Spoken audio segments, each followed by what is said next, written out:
நேர்களுக்கு வணக்கம். முதற்தர செய்தி வழங்குனர் நியூஸ் ஃபர்ஸ்டின் மதிய நேர பிரதான செய்தி அறிக்கையோடு இணைந்து கொள்கின்றீர்கள். செய்திகளுடன் நான் ஃபஸ்ருல்லா முபாரக்.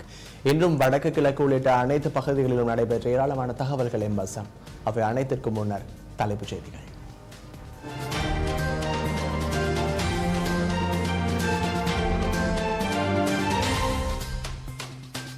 முன்னாள் கடற்படை தளபதி அட்மிரல் வசந்த கருணாகுட குற்றப்புலனாய்வு திணைக்களத்தில் ஆஜர்.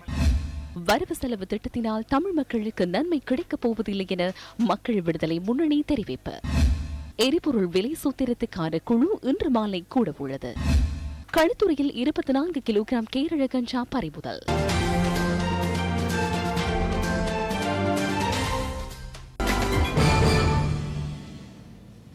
முதலில் உள்நாட்டு செய்திகள்.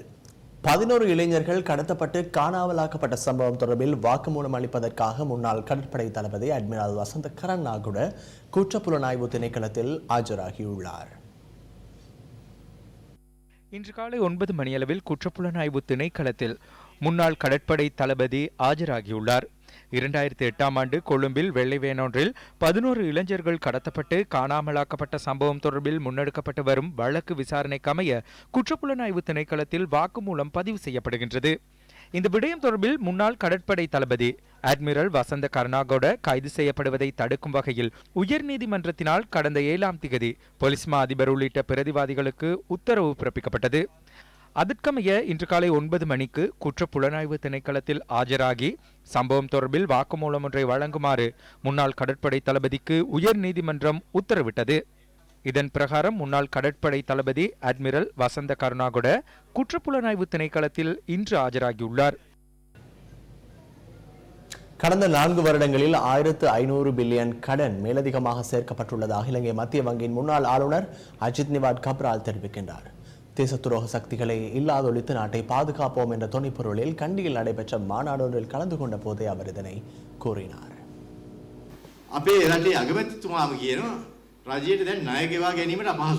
முன்னரை விட நமது நாடு தற்போது அதல பாதாளத்தில் விழுந்துள்ளதாக மத்திய வங்கியின் ஆளுநர் குறிப்பிடுகின்றார். இலங்கையில் எவ்வித முதலீடுகளையும் மேற்கொள்ள தயாரில்லை என ஜெர்மன் தூதுவர் குறிப்பிடுகின்றார். கடந்த 4 வருடங்களில் நாட்டின் பொருளாதாரம் பாரிய அளவில் வீழ்ச்சியடைந்துள்ளது. இது மிகவும் தெளிவாக புலப்படுகின்றது. தற்போது சிறந்த விற்பனை இல்லை என வர்த்தகர்கள் பலரும் எங்களிடம் வந்து கூறுகின்றனர். வர்த்தக செயற்பாடுகள் சீர்குலைந்துள்ளமை தொடர்பில் நாடளாவிய ரீதியில் உள்ள அனைவரும் அறிந்துள்ளனர். நாட்டு மக்களின் கைகளில் இருந்த பணமும் தற்போது அவர்களிடமில்லை. நமது நாட்டில் இன்றும் 2.5 டிரில்லியன் வரி செலுத்தப்படுகின்றது. கடன் பெறும் போது 3 விடயங்களை அவதானிக்க வேண்டும். கடனை மீள் செலுத்துவதற்கான இயலுமை, வட்டி வீதம், மீள் செலுத்துவதற்கான கால அவகாசம் இவற்றை பார்க்க வேண்டும். இந்த வருடத்தின் இடைக்காலமாகும் போது 14 டிரில்லியனாக கடன் தொகை அதிகரிக்கப்படும். மொத்த தேசிய உற்பத்தியில் 100% வீதத்தினை இது அடையும். ரூபாவின் பெறுமதி வீழ்ச்சியடையும் போது கடன் தொகையும் அதிகரிக்கும். ரூபாவின் பெறுமதி வீழ்ச்சியடைந்தமையால் 2018ஆம் ஆண்டு நாட்டின் கடன் தொகையும் அதிகரித்தது. கடந்த 4 வருடங்களில் 1500 பில்லியன் கடன் மேலதிகமாக சேர்க்கப்பட்டுள்ளது. எரிபொருள் விலை சூத்திரத்திற்கான குழு இன்று மாலை கூட உள்ளதாக நிதி அமைச்சர் தெரிவித்துள்ளது. மாதாந்த முன்னெடுக்கப்படும் எரிபொருள் விலை திருத்தம் தொடர்பில் கலந்துரையாடுவதற்கே இந்த குழு கூட உள்ளதாக நிதி அமைச்சின் சிரேஷ்ட பேச்சாளர் ஒருவர் கூறினார். கலந்துரையாடலின் பின்னர் எரிபொருள் விலை திருத்தம் தொடர்பில் இன்று இரவு அறிவிக்கப்படும் எனவும் தெரிவிக்கப்பட்டுள்ளது. எவ்வாறாயினும் கடந்த பிப்ரவரி மாதம் 1ஆம் திகதி முதல் உலக சந்தையில் மசகு எண்ணெயின் விலை தொடர்ந்தும் அதிகரித்து காணப்படுவதாக நிதி அமைச்சு சுட்டிக்காட்டியுள்ளது. ஐக்கிய தேசிய முன்னணியின் அடுத்த ஜனாதிபதி வேட்பாளர் யார்? அது தொடர்பில் அமைச்சர் மனோ கணேசன் தெரிவித்த கருத்துக்கள் அடுத்து. ஐக்கிய தேசிய முன்னணியில் நாங்கள் இருக்கும் பக்கம் 3 பேர் உள்ளதாக தெரிவிக்கப்படுகின்றது. ரணில், கரு, சஜித் ஆகியோர். அத்துடன் உங்களை போன்ற ஊடக நண்பர்கள் நவீன் திசாநாயக்கவின் பெயரையும் பரிந்துரைத்துள்ளனர். நாங்கள் அதனையும் ஏற்றுக்கொண்டோம். 4 பேர்கள் உள்ளனர். நாங்கள் தற்போது ஐக்கிய தேசிய முன்னணி என்ற ரீதியில் ஜனாதிபதி வேட்பாளராக முன்னிற்பது யார், எந்த சந்தர்ப்பத்தில், எந்த அடிப்படையில் என்பது தொடர்பில் கலந்துரையாடி தீர்மானித்துள்ளோம். அது தொடர்பில் தற்போது கூற முடியாது. ஜனாதிபதி தேர்தலுக்கான வேட்புமனு கோரப்படும் வரை நீங்கள் கிசுகிசுக்களை எழுதி கொண்டிருங்கள், பரவாயில்லை. உங்களுக்கும் சந்தர்ப்பம் வேண்டும். நாங்களும் கூறிக்கொண்டிருப்போம். நாங்கள் தீர்மானம் செய்துவிட்டோம். மக்கள் விடுதலை முன்னணி நேற்று யாழ்ப்பாணத்தில் ஏற்பாடு செய்திருந்த ஊடக சந்திப்பில் பயங்கரவாத தடை சட்டத்திற்கு பதிலாக கொண்டு வரப்படவுள்ள பயங்கரவாத எதிர்ப்பு சட்டம் தொடர்பில் கருத்து தெரிவிக்கப்பட்டது.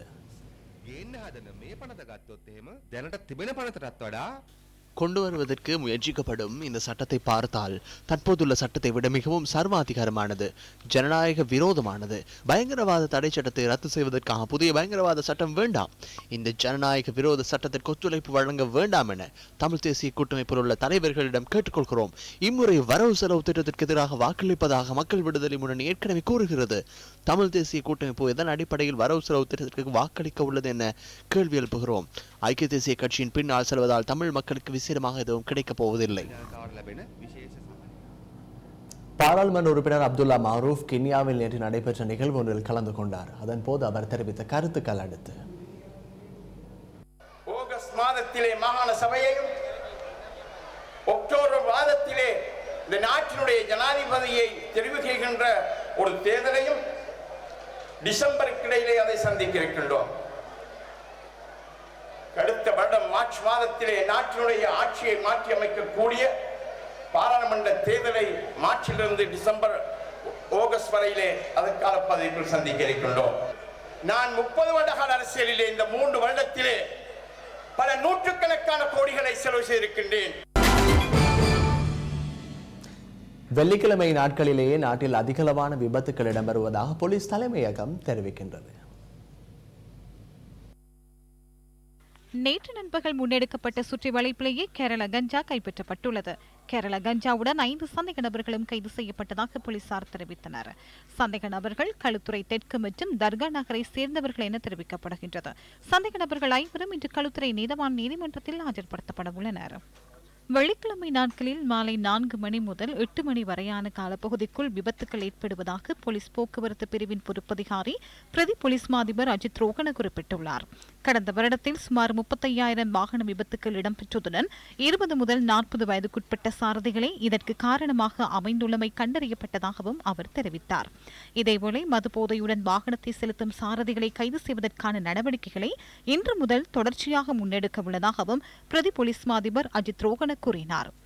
2016-2017 ஆண்டுகளில் மதுபோதையுடன் வாகனத்தை செலுத்தியதால் 4000க்கும் அதிகமான விபத்துக்கள் பதிவாகியுள்ளதாகவும் அவர் சுட்டிக்காட்டியுள்ளார்.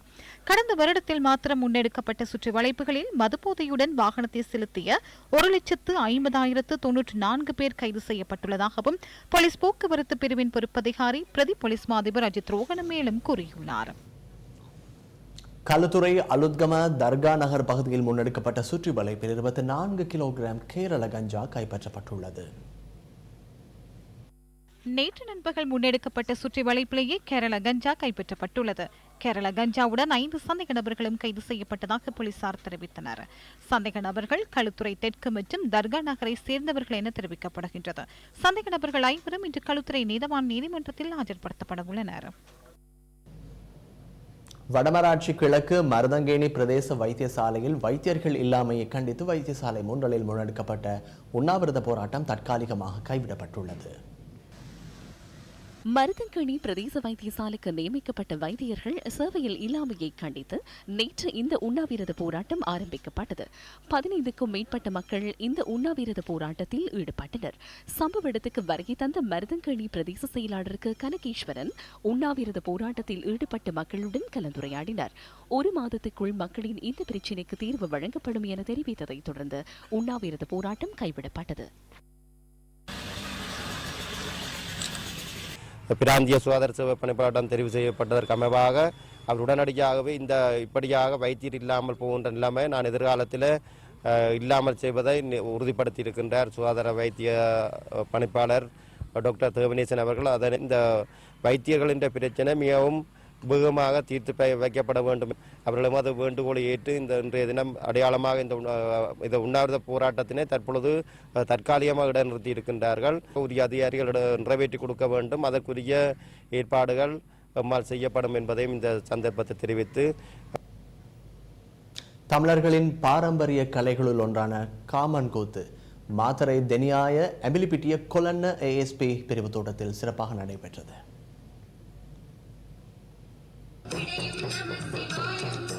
பல்வேறு வேடங்களை தாங்கியவர்கள் மன்மதன் ரதிதேவியின் வாழ்க்கையை பிரதிபலிக்கும் வகையில் பக்திபூர்வமாக இதில் பங்கு பற்றியிருந்தனர்.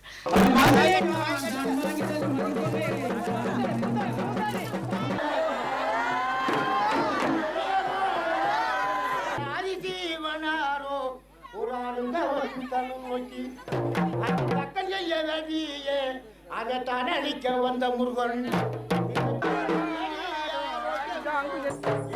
மன்னவனோ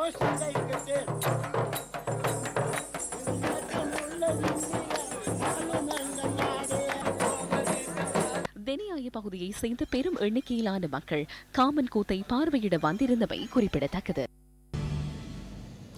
தமிழர்களின் பாரம்பரியத்தை பறைசாற்றும் மற்றொரு விளையாட்டு தாச்சி எனப்படும் கிளித்தட்டு. மருவி வரும் இந்த விளையாட்டை பேணி பாதுகாப்பது எமது அனைவரதும் பொறுப்பாகும்.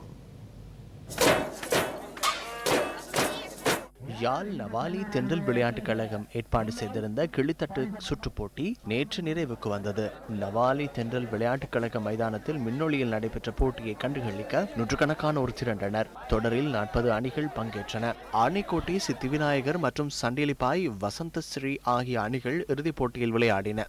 ஒரு மணித்தியாலத்துக்கு நீடித்த போட்டியில் 7-4 என்ற புள்ளிகள் கணக்கில் வெற்றியீட்டிய ஆனைக்கோட்டை சித்திவிநாயகர் அணி சாம்பியனானது. இதேபோன்றுதான் தமிழர்களிடத்தில் மரபி வரும் ஒரு வீர விளையாட்டு மாட்டு வண்டி சவாரி. எனினும் நாட்டின் ஒரு சில பகுதிகளில் தற்போது பாரம்பரிய மாட்டு வண்டி சவாரி நடத்தப்படுகின்றமை கலாசார முன்னேற்றம் அடைவதை உணர்த்தி நிற்கின்றது. மாட்டு வண்டி சவாரி தமிழர்களின் வீரத்தை பறைசாற்றும் விளையாட்டு என புராண இதிகாசங்கள் சான்று பகர்கின்றன. எனினும் நவீன இலத்திரனியல் மோகத்தினாலும் மேற்கத்திய விளையாட்டுகளின் ஊடுருவலினாலும் மாட்டு வண்டி சவாரியை நாம் மறந்து போயுள்ளோம். உழவனுக்கு துணை நின்று விவசாயம் செழிக்க உழைக்கும் காளைகளை கொண்டு தமிழன் அன்று இவ்வாறான வீர விளையாட்டுகளை விளையாடி வந்தான். அந்த வரலாற்று தடத்தை நிரூபிக்கும் வகையில் கிளிநொச்சி அக்கராயன் கமக்கார அமைப்பின் ஏற்பாட்டில் மாட்டு வண்டி சவாரி ஒன்று ஏற்பாடு செய்யப்பட்டிருந்தது.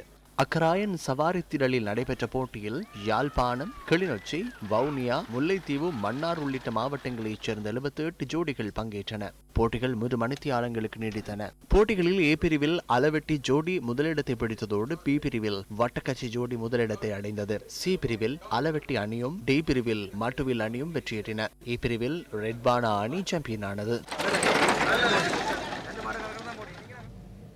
இத்துடன் இன்றைய மதிய நேர பிரதான செய்தி அறிக்கை நிறைவுக்கு வருகிறது. மீண்டும் சந்திக்கலாம் லைவ் 25 மணித்தியால செய்திகளுடன். அதுவரை சக்தி டிவி நிகழ்ச்சிகளுடன் இணைந்திருங்கள். வணக்கம்.